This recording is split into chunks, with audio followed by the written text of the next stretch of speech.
Go!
Hello? Can you hear me? If I have to do this, it's going to be awkward. Is this where the... Yeah. All right, good afternoon, everybody. Hi, John Kelly. Hi, Macro. Hello, rowdy group. All right, can you guys hear me? How about the back? Can you hear me in the back? Yay, all right. All right, everybody. Good evening. My name is John Kelly, and I am the current president of the Board of Trustees for Camp Hayo-Went-Ha. And on behalf of all of the trustees, we want to thank you for being here today. So whether you are an alumni, whether you are a camper, maybe, a parent of a camper, on the staff, or maybe you just share a passion for what we do at Camp Hayo-Went-Ha or at the Grand Traverse Regional Land Conservancy, we want to thank you for being here on this historic day. Thank you very much. So today is important. I mentioned today is historic. But before we talk about today, we need to talk about the past. So I want to take you back in time 122 years. 1904, the shores of Torch Lake. For the previous 3 decades, Michigan was the #1 exporter of lumber. That's great for Michigan's economy. Not so great for our environment. And if you had looked across Michigan, you would have seen this part of the land really timbered and devastated. And that was true also on the shores of Torch Lake. Now, if I had been standing there looking around, or maybe any of you, I might have just sat there and wondered, boy, this is sad. It's too bad this is what it looks like today. Look what was lost. But there were 3 men who took a different view. They said, look what the possibility could be. And so those 3 men were our founders 3, right? Buell, Gay, and Wagner. So they believed that a connection to nature was critical for developing leaders, for developing an appreciation for the environment, for developing friendships. And they decided then and there that this was the place that they would settle and create Camp Hayo-Went-Ha. So Mr. Buell once wrote that boys and trees ought to grow up together. I think that's a pretty interesting way to phrase that. He felt that a connection to the outdoors was critical in the development of youth. He felt this so passionately that he, by himself, by hand, planted over 200,000 pine and hemlock trees in camp's 500 acres. One by one, day by day, year after year, 200,000 trees. That's back-breaking labor. Just think about that for a minute. And then if you think even more deeply about it, he was not planting those trees for himself. He knew he was planting these small saplings so that future generations could benefit from the canopy, from the great forests that we all get to enjoy today. So that's a pretty incredible thing. It's a great example of stewardship. It's a great example of leadership. And it's vision. He had a vision for the future. And it embodies a lot of the lessons that we still teach today at Camp Hayo-Went-Ha. So every generation that has cared for Hayo-Went-Ha has inherited the same responsibility. We receive something extraordinary, we take care of it faithfully, and we leave it a little bit better for the generations to come. So I'll speak on behalf of the current trustees. We view ourselves as the temporary stewards of this amazing place. For a brief moment in time, we get the privilege and the responsibility of caring for something that belongs really to future generations, as well as to us and to the past generations. Our responsibility doesn't stop there. It's really not just about preserving the buildings or the trails. It's about preserving the experiences that happen at camp. So that's the confidence discovered on a wilderness trip. Just talked to a young lady that got back from Alaska. Felt pretty confident about her trip. The friendships that last a lifetime, the leadership that begins sitting around a campfire, and the values that have shaped generations of young people. So every board that has served this camp has faced moments that require courage, foresight, and a willingness to think beyond our own tenure. The Founders 3 did it, the people that reforested this land did it, and those who have built and strengthened our camp decade after decade after decade have also done it. So today is about honoring the vision that began in 1904. Mr. Buell planted those trees that he knew he would never see grow to maturity, trusting that future generations would care for those trees. And in a way, that's what today is about. The steps we're taking today will help to protect our traditions, preserve our treasured land, and allow us to pass it on a little bit stronger to the generations that will come after us. So it is now my privilege to introduce someone who has been instrumental in this important milestone day, John J.C. Carlson, wherever you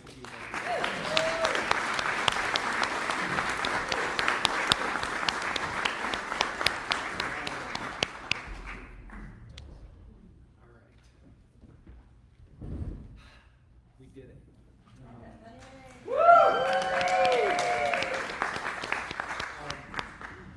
It is my absolute honor to serve as the CEO of YMCA Hayo-Went-Ha Camps.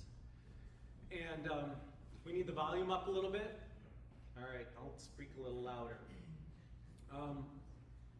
You know, when you come from another place, like one of my amazing camps that I ran for 17 years was a place called Camp Copenhagen. And you come to a place like this, and sometimes you feel like a little bit of an outsider. You know, because you see just this community around you. And one of the things that the board asked me is to help us get unstuck. And one of the things that I've said out on the road as I've kind of talked about this, and is we're really trying to get the community to embrace what is amazing at these two camps. And we have two amazing camps. Our girls' camp over at Camp Arbutus, Hayo-Went-Ha in Traverse City. Let's give them a hand.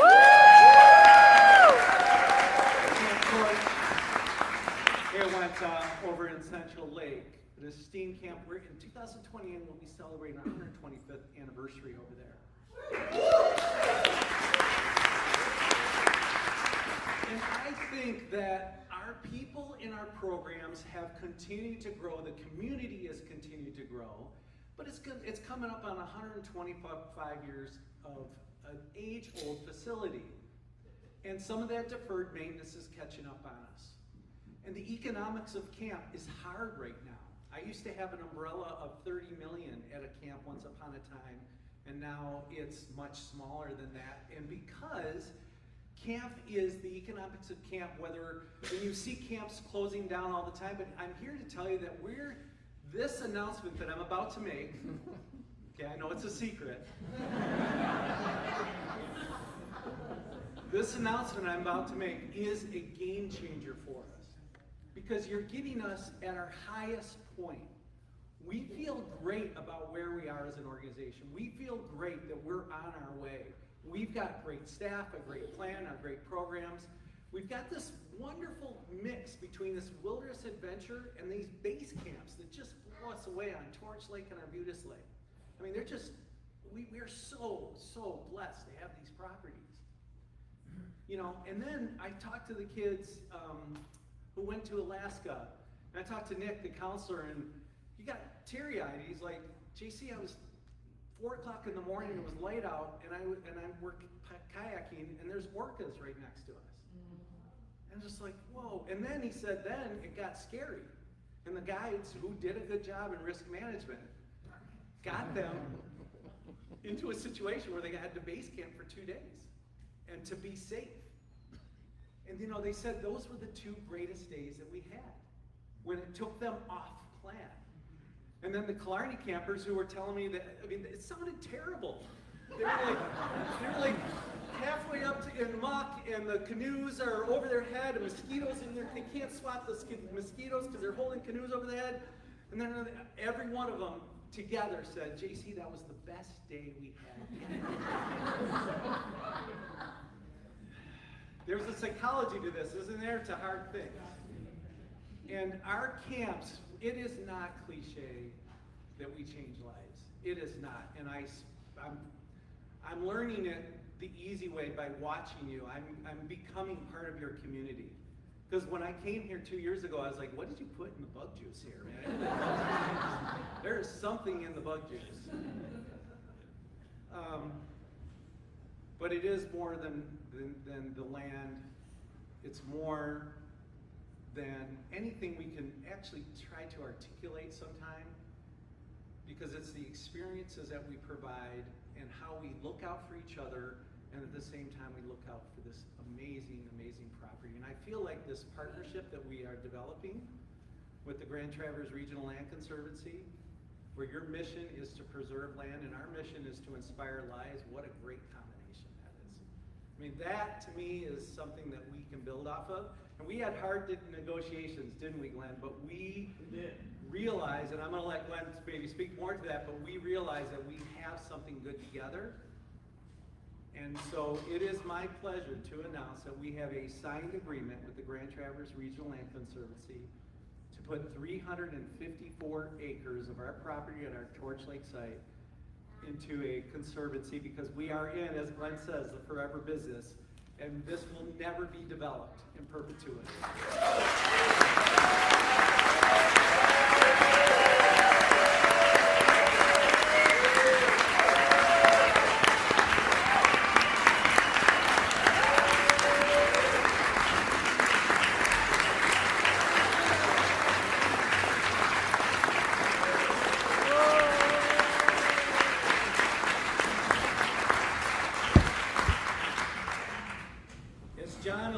Our vision is really based on, and our shirts say it, protect, preserve, and pass it on. This is going to help protect future generations. And I always say, I don't like to follow the money, I like to follow the mission. And this is following the mission. And I'm telling you, with that deferred maintenance, with the economics of camp, that 13 million is, thank you. Yes. That 13 million is going to be put in a long-term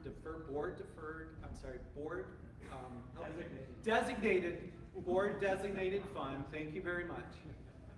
That we are going to make sure that it ensures that the long-term sustainability of camp and the economics of camp are where we can continue to put money back into our facilities and our programs.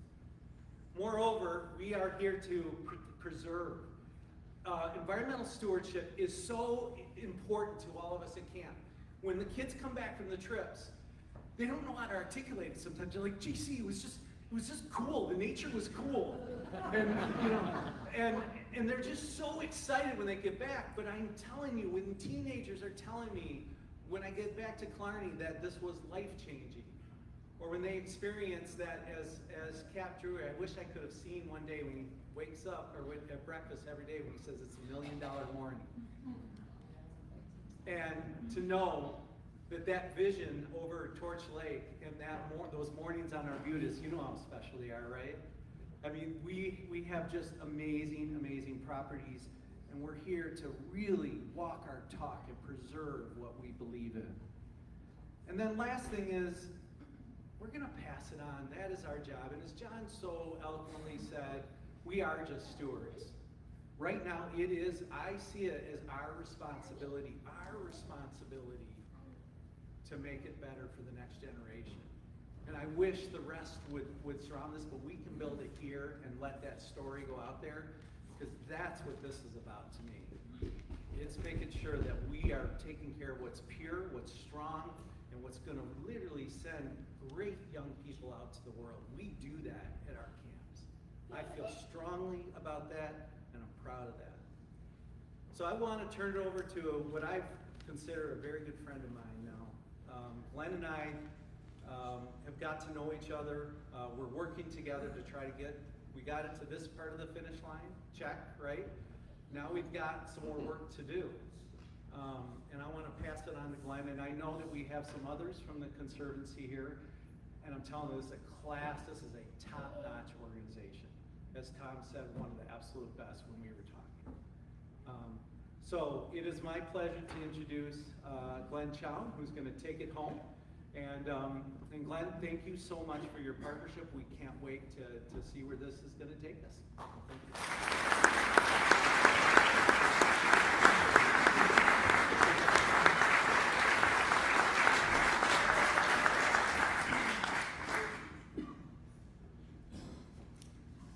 Do you realize we're making history today? I don't like to tell people, we've been working to protect the chain of lakes, the Conservancy. We were founded 35 years ago last month by Rotary Charities because the area is growing rapidly and we realized we needed to balance growth. We're protecting the land and water that makes this region special. And from day one, the chain of lakes was a primary focus of the Conservancy.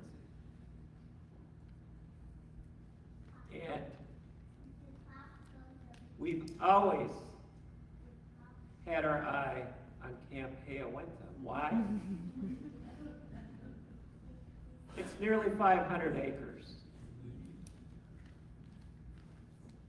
It's nearly a mile and a half of the most beautiful shoreline on the most beautiful lake, inland lake on the planet. Does anyone disagree that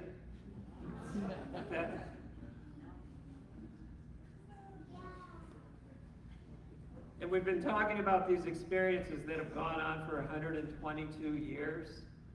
Well, these experiences also are about the place. Place matters. And Torch Lake, the water, the ridges, the hills, the shoreline matter. And this conservation project is the most important investment we can make in the future of Torch Lake. Because what is the threat to Torch Lake? That Caribbean blue water?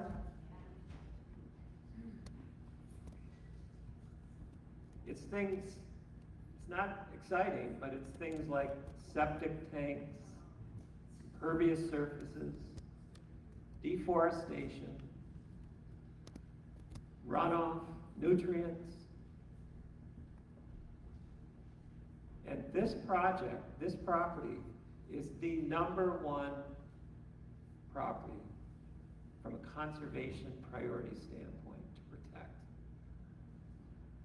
And now, everyone who loves Torch Lake, who loves this camp, this iconic camp, has an opportunity to join together and create a legacy that will make future generations proud.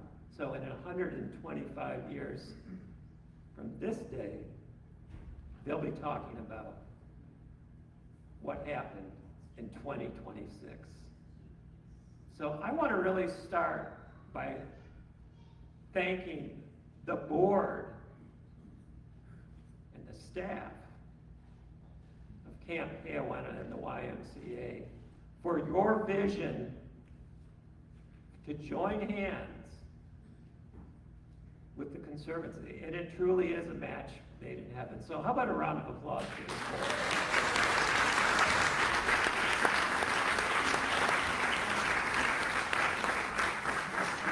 There's some superlatives here. We've never spent this much money on purchasing a conservation easement. Not even close.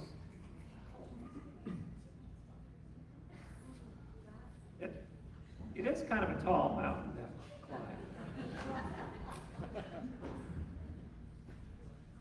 And I want you to know that this conservation easement was appraised at $16 million. And Camp Hayo-Went-Ha made the first gift of $3 million.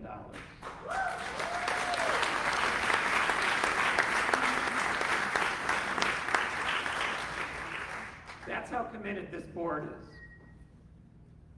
And believe me, that means a lot to the people around Torch Lake. We're going to be reaching in their pocketbooks to help us get to the goal. So what are we buying? We're buying a permanent conservation easement. Well, you probably wonder, what the heck is that? Because a lot of people are like, well, is the Conservancy buying the camp? No.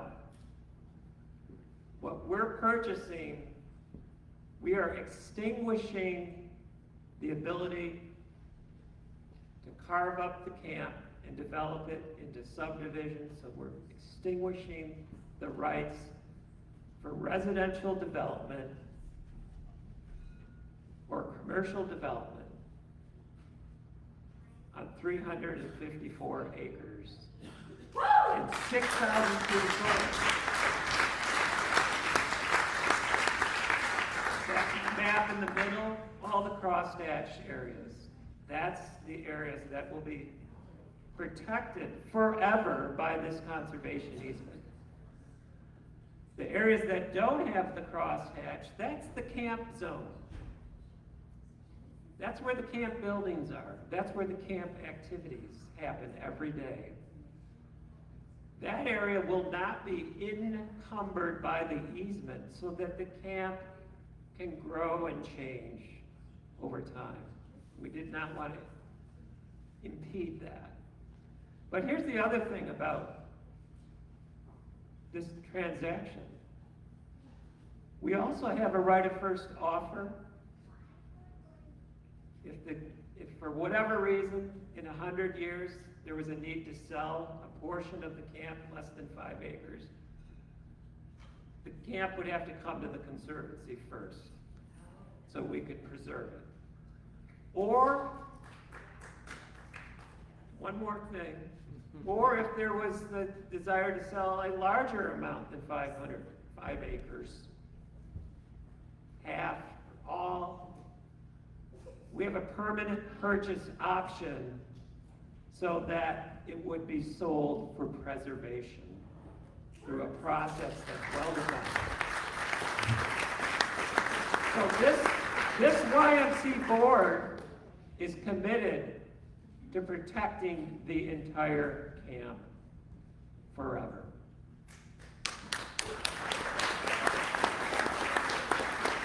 So where are we at?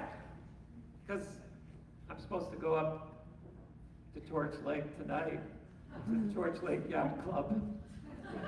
And I got to get back on the fundraising trail. And you guys want me to do that in about an hour.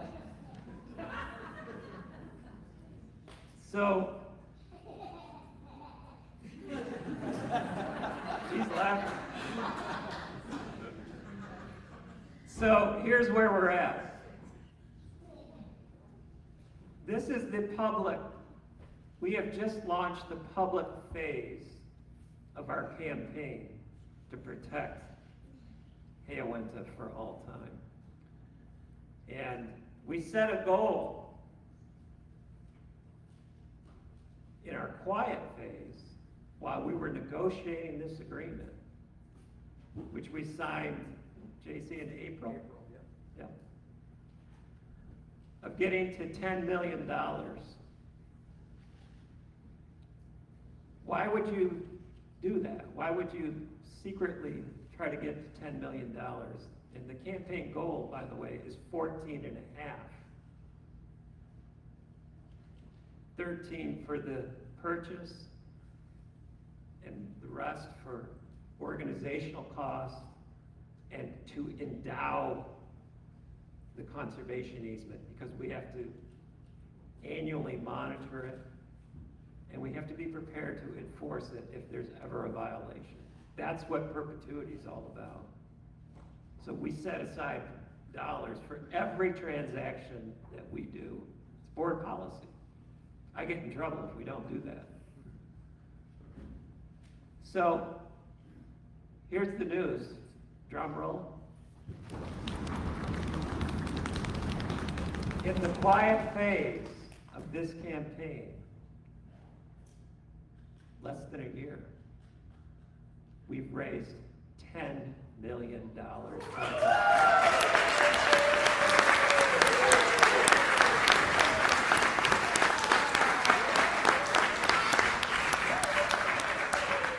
And I could not be more proud.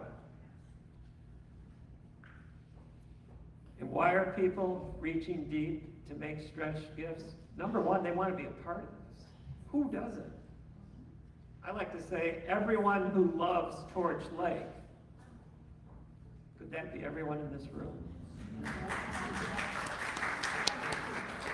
Has an opportunity to be part of this legacy. You're going to want to tell your grandchildren that I helped save Camp Hayo-Went-Ha for all time. I helped perpetuate these experiences that these kids are having. And what a double benefit. You're protecting water quality, you're protecting the scenic beauty of the lake for all time. And that vision that you so beautifully described of the three founders, we're perpetuating that vision for all time and helping this camp be far more financially sustainable. What a deal. So, our challenge now is to raise that last $4.5 million. And I'm looking at Kate Pearson, one of our fund development team members. In fact, would our fund development team members stand up? Because you all might want to talk to them at some point.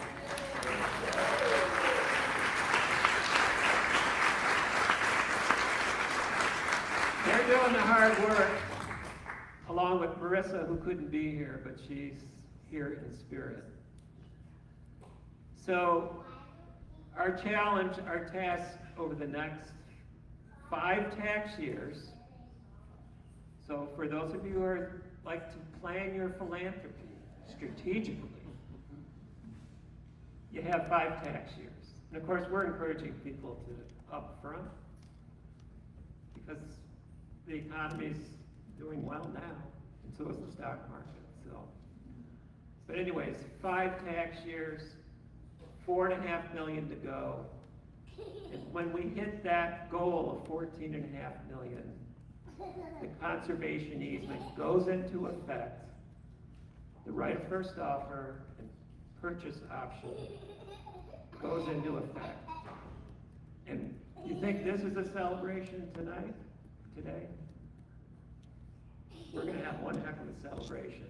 So that's the goal. And together we can get there. We need the support. Think about your charitable giving priorities in the next few years. Make it a top, I hope you'll all make it a top priority. Because my goal is as many people as possible participate in this campaign.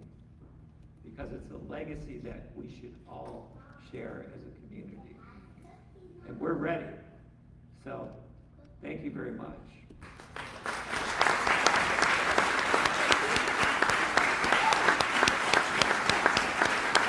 So, we've been talking to the camp for a long time. I think I've talked to, 5 or 6 different camp CEOs in the last, 25 years, maybe 30 almost. At first, this concept was a little scary for the camp. It's a creative idea.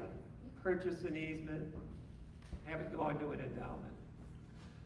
But one of the key people that really has been my partner in having these conversations with the camp leadership has been Tom Cook. Tom is in a multi-generation Camp Hayo-Went-Ha family. His father, Tom and his brother, their children, they've all experienced this camp. So this is very personal for Tom. Tom's also a leader in the conservation movement. He's the chair of the board of the Michigan Nature Conservancy. He understands conservation, and I remember him calling me up many years ago and saying, Glenn, you know how to do this. Let's get it done. And I said, Tom, it's going to be a big hill to climb, and I really need you side by side, buddy.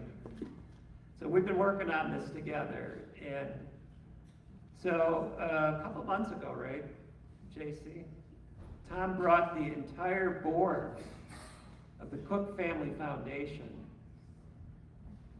out to the camp for a day-long retreat and hike, and actually had a board meeting in front of the fireplace after hiking the property all day.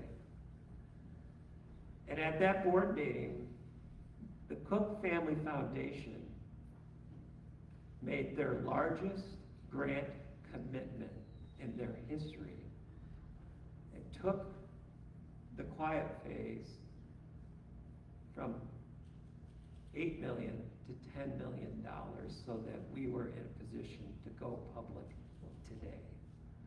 So without further ado, I want to thank the Cook Family Foundation. Come on up. Thank you.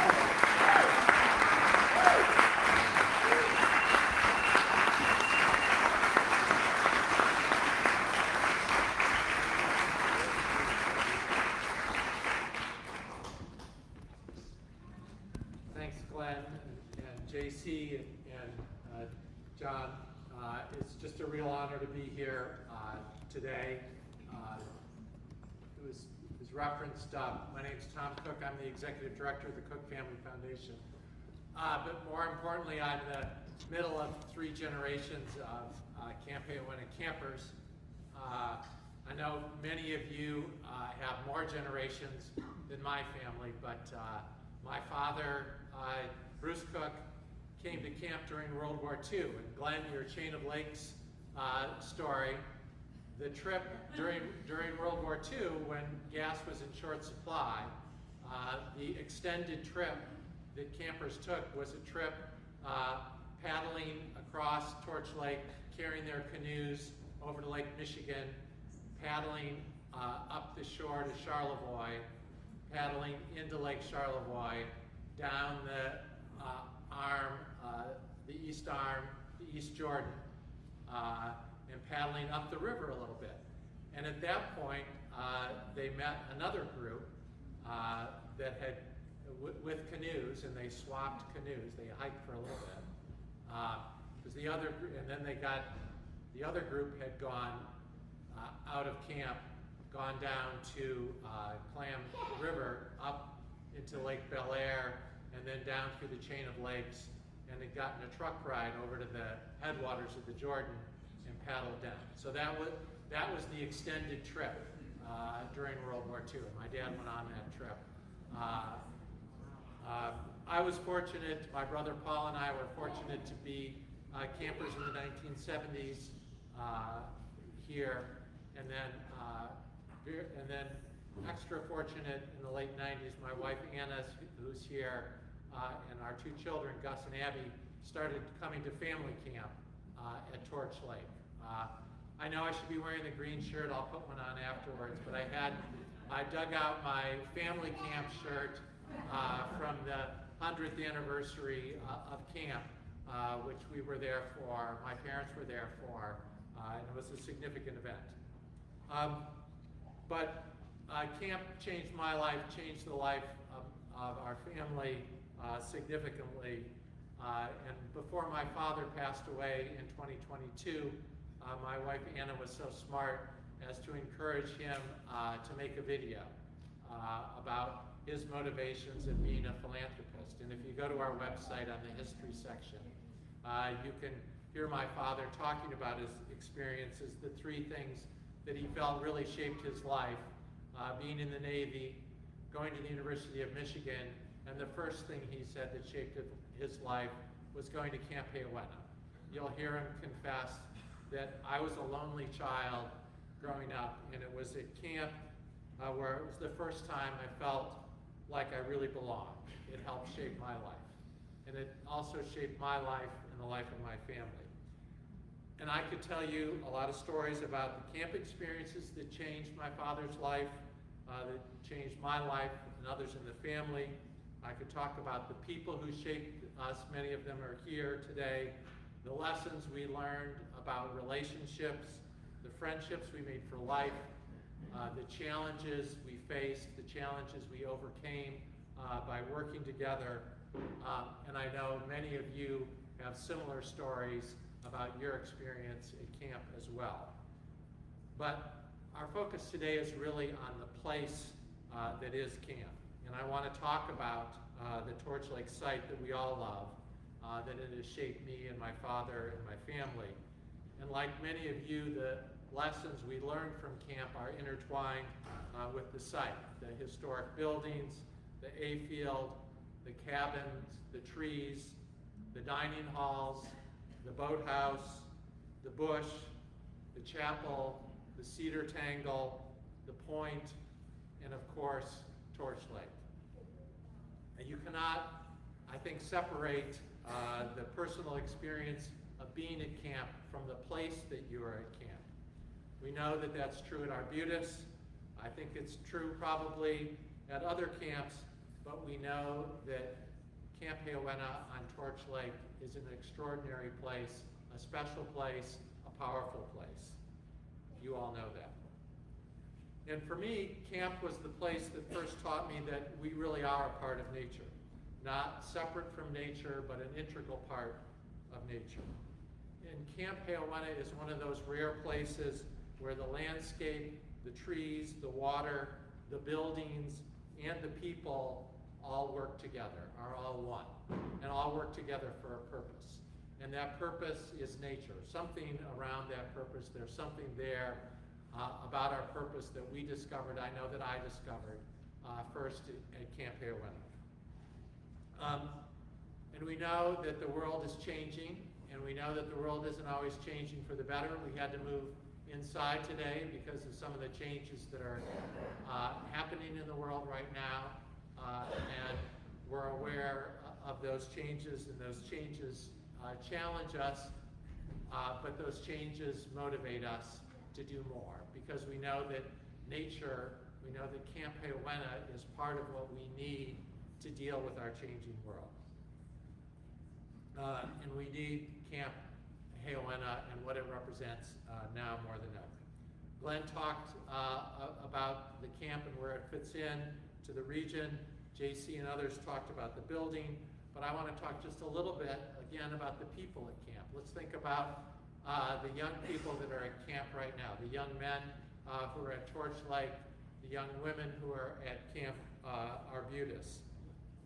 And let's consider whether the next generation of young people will be able to benefit from the special places that camps occupy.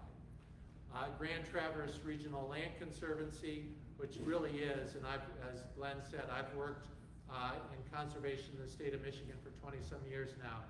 Grand Traverse Regional Land Conservancy is the best land conservancy, and we're so fortunate to have them in the region of Camp Hayo-Went-Ha, and so fortunate to have them as a partner. As some of you know, they've already, before the state YMCA showed up on the scene, Grand Traverse worked to protect Camp Arbutus in perpetuity, and now they've worked to protect Camp Hayo-Went-Ha in perpetuity. And I think people probably know this, but I want everybody to be sure that while we're talking about the Torch Lake site and we're talking about Camp Hayo-Went-Ha, it is the Hayo-Went-Ha Camps. It includes Arbutus, that the endowment that is generated by this easement will serve both camps, as it's always been. And I know a number of people were here when Girls Camp started, and that wonderful initiative that happened, and it's always been a commitment of the statewide of both the Torch Lake site and the Arbutus site, and I'm so pleased to see the board carrying forward that commitment. But protecting the sites is really only the first step. We also